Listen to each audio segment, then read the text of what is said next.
Natapos na ang Peyton Watson saga. Nakahanap na ng trade partner ang Denver Nuggets. Makukuha na ni Peyton Watson yung salary na gusto niya. He will sign a 4-year, $88 million contract, then matatrade siya papuntang Cleveland Cavaliers. So, may ibang teams rin na sumali sa trade na to. Makukuha ng LA Clippers si Max Strus. Then, ang para sa Denver Nuggets ay 2031 first round draft pick at second round draft pick. Then, meron pang extension yung trade na to. May dagdag para sa Nuggets, si Julian Reese. Tapos para sa Cleveland Cavaliers ay si Cam Whitmore. Then, sasali rin ang Wizards para makuha si Tre Mann.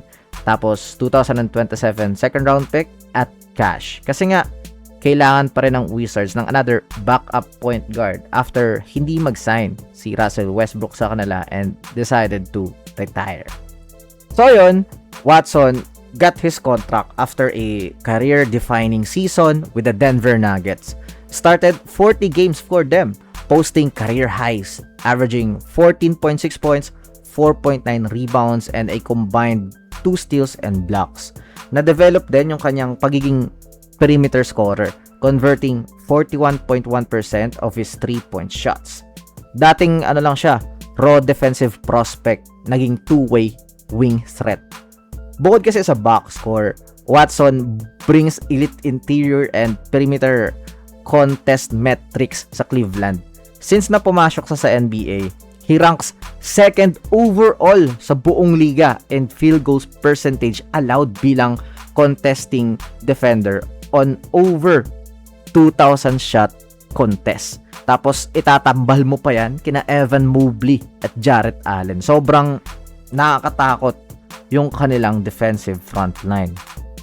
Ang pagkuha ng Cavs kay Watson is yung pag-sacrifice din kay Max Strus na nag-provide sa kanila ng high-level movement shooting, floor spacing at toughness. Pero for sure is upgrade yon para sa Cleveland Cavaliers, and sakto din naman si Max Strus sa LA Clippers. Kumbaga, mas nadagdagan pa yung firepower ng Clippers nang wala silang binibitawan na malaking asset.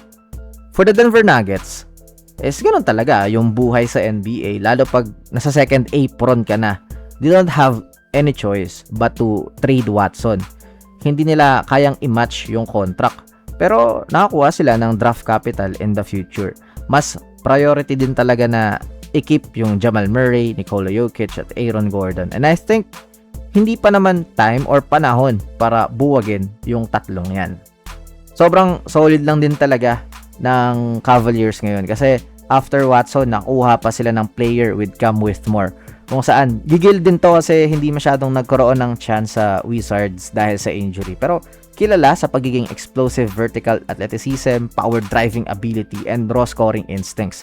Ang gandang bench power neto para sa Cavaliers. For the Wizards naman is yung pagdating ni Tre Mann sa kanila, isang batang ball handler capable of orchestrating the second unit. Sobrang dami na ng player ng Wizards ngayon pero nakakuha pa sila ng isang quality before training camp. And para sa inyo, anong tingin nyo sa estado ng Cavaliers ngayon? Palag-palag din ba sila sa Eastern Conference? Grabe, no? Let me know all your thoughts in the comment section below. I will now step back. Bye-bye!